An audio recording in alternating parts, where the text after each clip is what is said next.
because I now want to migrate we have about 28 minutes left as per our plan for the panel session, and I'm sure the audience has been patient in wanting to ask those questions and make comments.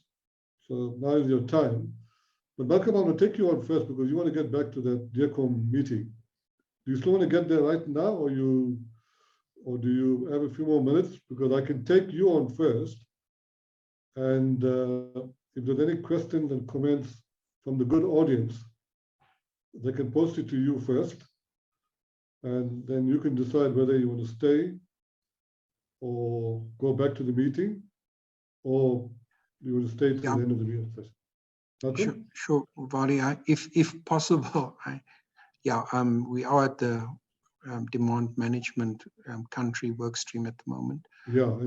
If I can take some questions, that will be excellent, and then I will listen off the remaining questions. Thank you.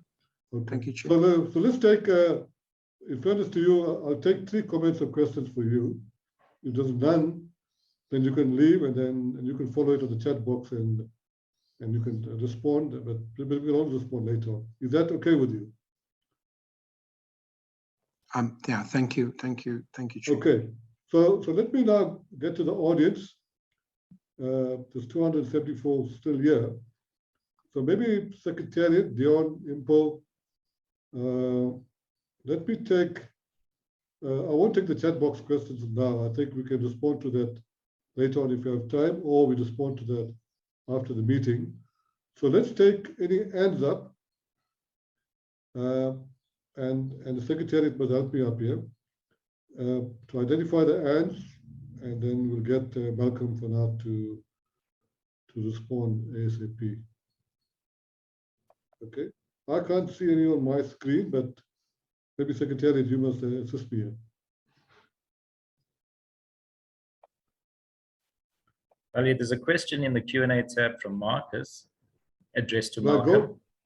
Right, call it out, Dion. Okay, thanks, Malcolm. This question is from Marcus. It says, with the blossoming private general market are suffering a data Tower of Babel right now, user equipment is possibly arriving at customers that does not enable clever data interaction with utilities. This complicates automation, aggregation, and trading of capacity. DX industry is reduced to least common multiple tactics, which is not very smart, which forego much sophisticated capability in interest of practicality. Are the existing customer equipment standards sufficient and keeping up? I hope you got that, Malcolm. It's been a that is solving the entire industry problem. but go for it. If you pick it up, Chair, I will take a swing at it. I think the reality is that the question is how pragmatic are we going to be in solving the current problem? I think there's an industry challenge as a whole, and I agree with the statements. I think it was more a statement than a question from my side. I think if we have a true digitalization journey that will support us to make better decisions with the information that we have, that is critical, but keeping it practical and executing it with speed and not be scared to fail is critical for us as we move forward. I think the industry, unfortunately, I think the industry is outstripping the pure monopoly business, such as distributors. I'm not saying Eskom, I'm saying all distributors are monopoly-driven businesses. So the question is, how does distributors keep to pace with all of these type of evolving technologies and take advantage with this? One of the key readings that we also had was that developed countries invest significantly in platforms, systems to enable their future, and they take a long years before they get to that final decision. So they take the entire industry along with them to make sure it is an industry solution as we move on. I wish in future that can be where distribution will be going forward, and complement the industry as they move along. But at the moment, as a pure monopoly business, it is very difficult for a distributor to invest significantly in systems and platforms, and it takes so long to execute. And so we need to work out how we're going to do that journey. VALLY, that's my best stab, other than I agree with most of the statement that the learned colleague has given us. Well, that's fine. That's fine. Okay, I just picked up another one on the chat box from Ajay Chicken, Western Cape Government. Can Malcolm share more detail on Eskom distribution system operator and what it entails, and also timelines of this establishment, if possible? Will the distribution system operator be in competition with municipalities or distribute to municipalities? You get that? Yeah. No, thank you. Actually, we're actually having a meeting tomorrow with City of Cape Town around the dialogue around that. No, actually, this is Western Cape Government. Yeah, Western Cape, City of Cape Town. That's different, but this is Western Cape Government. Yeah. Okay. Yeah, not the government, but the engineers. Okay. So I think critical to this is that, remember, the Eskom distribution is definitely promoting liquidity in the market for two reasons. One, we definitely believe the capability exists in most of the big metros to transform into the new of becoming a distribution system operator and a trader of the future. This definitely brings liquidity into the market. Key to this, Chair, I think the smaller Munics will definitely be challenged around transforming their business model, but nothing stops any Eskom or other distributors also providing that service back to a Munich as we get. So no, we do not see Eskom distribution being the only system operator or energy trader into the future. Critical to this is how do we work out this aggregating model on working with independent aggregators and traders into the future, and encourage the market, because if you don't have enough liquidity in the market will be very stale and you're unable to trade a market. So key to this is that we'll have a big wholesale market, we'll have a flexible market, we'll have a balanced market, we'll have an ancillary market, and there will be a number of markets where distributors in the future can tap into, be it to serve their local need, regional or national need. So I know that's a long answer to saying, no, we do not see Eskom as being the only system operator or trader in the future. Thanks, Malcolm. I think that's a good response. I think from my side, we also see the municipalities playing a role. I mean, we've been quite vocal in some of the work groups that municipalities can't be left aside and for the status quo. But we understand the challenges, but given that fully integrated market, which is also very aptly unpacked by SAP as well, we see Munich's also playing a role, maybe in a partially regulated market, but that's another one. I won't keep you too long here. Yep. From Leslie so can I just say that SAP is a perfect example. It's world-class. It is the way we should be going, and nothing stops us to mimic that in the wholesale market, in South African wholesale market, and the distribution market as we move forward. Yeah. So that is world-class. Yeah. As I said earlier, I'd like to see South Africa playing a bigger role in that, and we'll explore that from where we sit. Okay, I'm looking at the chat box. Just tell me if there's any hands up. So there's one from Edgar Capes, City of Cape Town. Collecting data is not smart. Collecting the correct data is vital to understand what data will make the most impact on the shortest time, low-hanging fruit. Probably a comment, but Malcolm, you're the expert. Sure. So I think we need to distinguish between collecting data and the systems behind that to consume the data. One, you need to have appropriate heading system, and then you need to have a meter management system. If you do not have those fundamental architecture and infrastructure in place, key to this is also appropriate telecommunication infrastructure. So it's less about collecting the data The question is, how do you farm the appropriate data for the appropriate use cases that you have? So you have engineering data that focuses on asset management and historical performance of plant people making plant decisions, how many times the tap changer has tapped, an asset manager understanding how to use the gas analysis appropriately. Once again, there are different use cases. So there's no such thing as low-hanging fruit. It's about the use case around how do you farm the data. The second bit is a SCADA. A SCADA person is a controller sitting, managing the power system. That's the center of the universe. There's no ways that he will consume all the data that's available to him. He only needs critical data to make operational decisions. What we've done in national control and the distribution control room into the future is create an engineering desk. And that engineering desk will post-process engineering data so that can support operational data, operational decisions. So then the last one is customer. How do you consume or how do you provide data available for customer so that key to this is that be transparent. And then the second part, which is critical, become trusted. The more transparent we become, the more trusted we will become as an industry and as a utility and monopoly business as we move forward. So there's no such thing as low-hanging fruit. It's about the user and how the user consumes that data. Thank you. Thanks, Malcolm.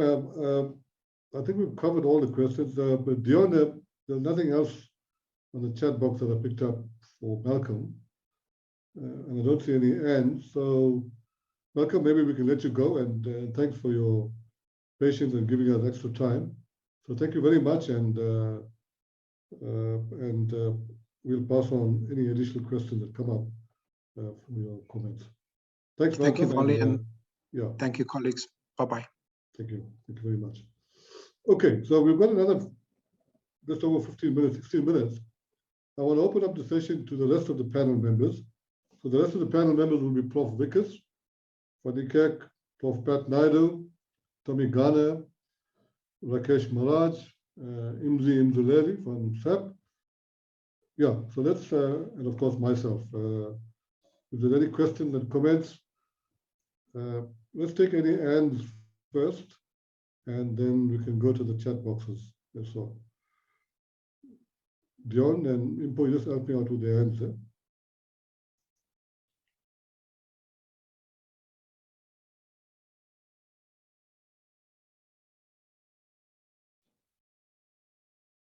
Okay, while we're waiting for the hands, maybe we'll go to the chat box. Valley, I've got one hand from Naniki. I'm going to allow her to speak or him to speak.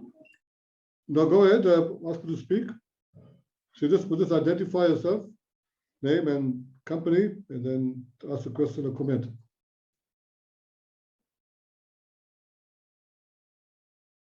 Go ahead. Oh, I think it was an accident because she put it down now. So no more hands. Okay, okay. Let's get to the chat box.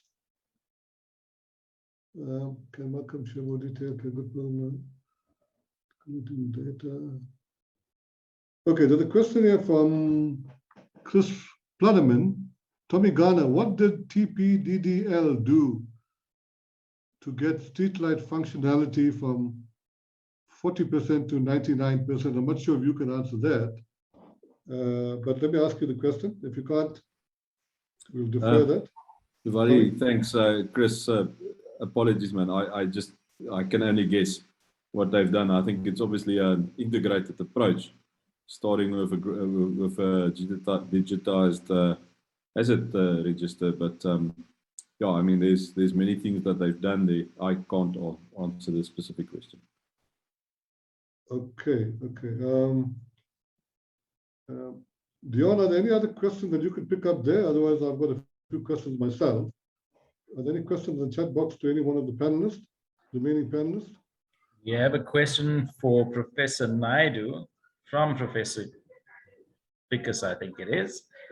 The question is, how is it that the fresh produce market has been allowed to operate seemingly untouched by the politics, whereas most other cost centers in COG appear to be run in a totally diametrically opposite and disastrous way? That's a good question. I think I know the answer, but let me get Prof. Naidu to answer that. Thanks, Prof. Vickers. Thank you. Openness and transparency is high up on the agenda at the market. The market's very much buyer-driven, so it's a demand-driven initiative. And over time, the trade has increased in volume, and computers have taken over. Since the advent of computer technology, computers have taken over, and all decision-making is done by computers. So the human interference goes down to virtually zero. And that's how the market has managed to seemingly stay untouched. I once asked a farmer from the Cape, Prof, because why do you send all your fresh produce all the way from the Cape to Johannesburg? And he looked at me, he smiled, and he took his cell phone out of his top pocket. And he said, by the time my truck gets back to Cape Town, I get an SMS from the bank saying the cash has been deposited. And I say, are you happy with the price that was discovered? He says, I'm very happy with what I've received in terms of value return. And so I'll load the truck again and I send it back to Johannesburg. So it's actually a conveyor belt that keeps bringing fresh produce back to the market. That's what gives it its sustainability and its resilience. So it's demand-driven, customer-driven, and the supply side delivers, literally delivers. Thank you. And I think Prof. Naidu, if I can add to the comment, and I must disclaim that I'm not close to the market business. I may have done that historically, working in markets, but I think two things. That's been the success of the Uber business and the BNB, right? Right. Where the stakeholders, and you know what the stakeholders I'm talking about, Prof. Vickers, can't get their hands on the commodity, right? Right. You can argue that electron, they can still get their hands on it, right? But when it comes to the market produce, the Uber, it's just purely online. But the actual commodity is in the hands of other people. And that's why it's remained so viable. That's my take on it. Okay? Right, right. Good. And I think the other similarity that we have between fresh produce and electrons is again the issue around inventory. You know that once produced, electrons need to be consumed. Similar for fresh produce. Once harvested, it's got to be consumed. Because once harvested, the fresh produce begins to decay, right? And you need to get it to market as soon as possible, get it to the consumer as soon as possible. And this is where we see the impact on price. You get the lowest cost coming through, and the lowest cost are enjoyed by the consumers. See, yeah. And again, we need to get into that value stream. Deliver to the customers satisfaction, delight, quality at the lowest price. Yeah. And you would have success. And just a final without labeling it, I think that's an excellent analogy between the perishable goods and the retail. Yeah. Okay, great. So let me, I want to just ask a couple of questions. Maybe it's a question for Doc Willie. Doc Willie, what future proofing needs to take place by a South African municipal power utility, say in the 0 to 3 years crisis period? Putting on the spot here. We have a crisis, we have the presidential plan, and the Munich and ESCOM needs to play the biggest role in this. But we know the challenges made very clear in this session today. Just your top 3. What needs to happen to the Munich? I mean, you've been there, I've been there. In the next 3 years. Ollie, I think the first thing that we have to agree on, is where we want to be. You know, we are seeing a very, very similar thing to what we saw reform days. ESCOM is positioning themselves, and I do not blame them. They want to be future. The question is, where do the municipalities want to play in the future? So that's the very first thing that you have to sort out. Who process, how do we position?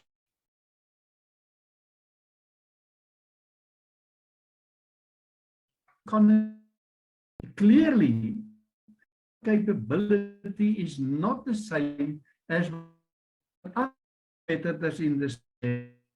And do you want to be a competitor or do you want to be a partner in the future solution? These are the things, and two things need to get right. We include hires the engineering part and secure the revenue side. We need to go after the revenue. If we can get those type of things right, I think we can be well positioned. And then the operator have to think about how are they going to and manage critical. Okay, Dr. Willie, you're breaking up, but I think we've got the gist of your take on revenues and getting the structure right. So let me get to Imzi from SAP VALLY. Imzi, in this crisis period, not to 3 years, and of course, as I say, it depends on government rules and regulations. South African government I'm talking about in the main. Would SAP be willing to take on requests from municipalities, capable municipalities, to access the electrons from the SAP pool? I know you've alluded to that. I mean, you're probably agnostic to an off-taker, but municipalities specifically, I know you and I had a discussion the other day. Just a quick comment on that. Imzi?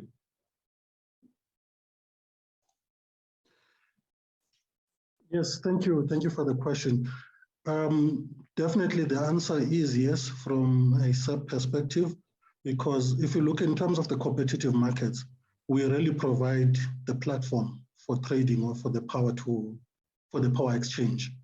So the municipalities can definitely participate in the SAP, source power in the SAP, or even sell accesses that might be there.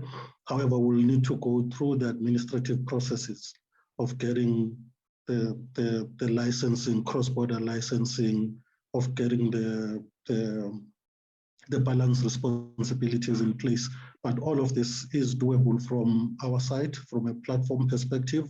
We've got the rules in place, we've got the structures in place for us to make it happen. Thank you. Okay. Thanks. I like that response. We're definitely going to follow that up.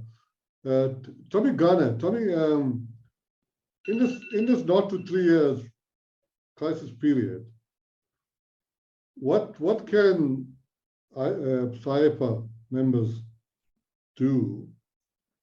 And you've got experience, you've got the Vietnam model, etc. We did all the electrons. We're not yet in a smart grid situation, but we did. I mean, the grid is owned by the Munich and ESCO. We need the grid to be strengthened, to evacuate. Do you see SAIEE? I've asked this question to EIUG. I didn't get a positive response. Do you see SAIEE members, and I'm cognizant there's no such thing as a free lunch, coming to the party, and I guess the new ERA is also facilitating this, to assist in the grid strengthening while you bring on your electrons onto the grid, especially in the not to 3 years. Tommy. Yeah, definitely.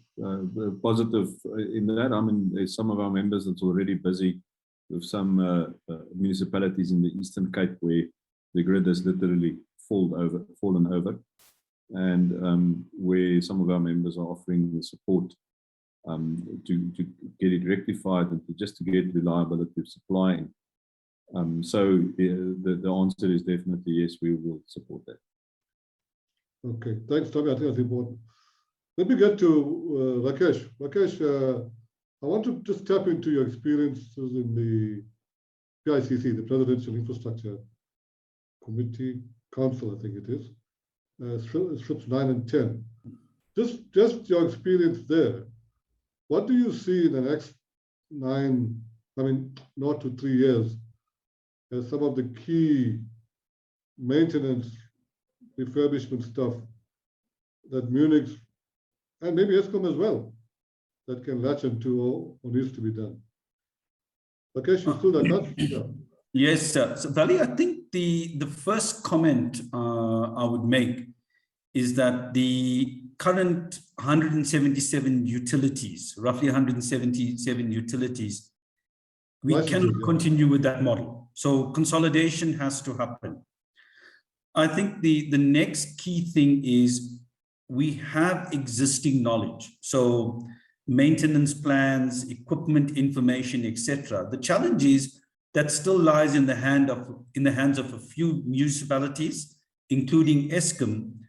And although with the PICC and the SIPs tried to expand that knowledge base by sharing it, although there was initial interest, the uptake has been very poor.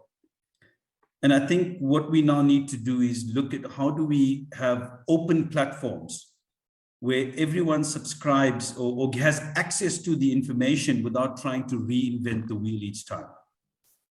You know, so whether you're maintaining a 10 MVA transformer in Eskom or whether you're maintaining it at a municipality, the processes and resources are the same. And I think that's what we need to look at, Valley, is getting greater cooperation across the industry. And that has been the key stumbling block. Thanks. And then I want to get to the final question because we're almost 13:30. Prof. Vickers, how do you see, this is a straightforward question, how do you see us address some of the current human resources challenge in the 0 to 3 years, whether it's Eskom or the Munics? We have a crisis situation. So straight to the point, we don't have time to prepare. We're going to do more with less. Right, so go for it. Yeah, Valley. I mean, you're asking me how can we rectify something that we did over 20 years to lose all our skills and all our experience, and how are we going to rectify that in 3 years? So the answer to that is there's absolutely no way that we can do that. I mean, this is a very, very deep hole we dug ourselves into, and we'll definitely will have to work very hard to get out of that. But if we don't start working on that today, then of course in 5 years' time we'll have exactly the same discussion again. I do believe actually there are a few comments which are relevant. I think on the one hand, I don't think we are not training enough engineers and technicians at the different institutions. In our case at Stellenbosch University, we went from 300 graduate bachelors in a year to now 600. So there are definitely people graduating coming out of the system. The big challenge is that they must be employed in an environment where they can then get the practical training and the experience they need from well-experienced engineers and technicians to bring them to the correct level. And for that, you know, there is really no easy fix. It takes time. You have to go through the motions. You need that. The only thing that I think that we may try to do, but this is a big maybe, is to see that some of those people that we've lost out of Eskom, out of the Munics, who are now either in private industry in South Africa, but many of them are also abroad, to see if we can, you know, bring them back. And unfortunately, that will take more money, which we probably don't have a lot of working with now. But for me, that would be the only real way that we can get out of it, is bring back those people who have left Eskom and the Munics, bring them back, and then also the so-called greybeards. But I know that there is a fair amount of resistance to this plan, you know, both with inside the organizations and also from the unions. And we'll have to get over that. I'll stop with this, you know, and I think if you watch sport, it is very heartening if you think about what happened, you know, over the last weekend or so, right? Here, a very mixed South African rugby team came and we thrashed the All Blacks. If you followed the Commonwealth Games, our field hockey team came in, they got into the semi-finals, despite a very small support they got from government and other resources. And you look at that team, you know, that is Team South Africa. It's multifaceted, multicolored, And I think this is what we should embrace. We should embrace our diversity, but excellence is the thing that should be at the top of the list when we make our appointments. And with that, Vali, I'm going to leave you and my colleagues. Thank you. It's been a very, very interesting afternoon. Huge challenges ahead. But again, South Africa has been in much worse spots than we are today. And I'm convinced that we'll get out of this one as well. Thank you and goodbye. Thanks, Professor Nikek. And as it's now 13:32, so it's 2 minutes past. I want to thank you, thank the speakers for an excellent session, for your patience. I want to thank the audience. At its peak, I think we had over 322 participants, which I think is a record up to now. So thank you very much for your patience. I hope you found value in the discussion that took place. I definitely found value. I enjoyed the interactiveness. I enjoyed the diverseness. I enjoyed the innovativeness in some of the comments that were put in front. So thank you very much. And I think the next 5 sessions is promises to be the same. And I also want to thank our Secretariat, Impo, Watulasi and Dion Abrams for their support. Thank the rest of the AMEU and SAIEE team, Marcus and others, Linetzi, John Fenter from the AMEU side, our President Jayashri, V. Ramnarayan, the list goes on. So once again, on behalf of the AMEU and SAIEE Organizing Committee, thank you very much. Have a great day further.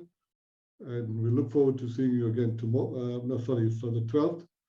That's on Friday, which is the next session on just energy transition, which augurs to be just as good or even better. So once again, have a great day further. Thank you for your patience.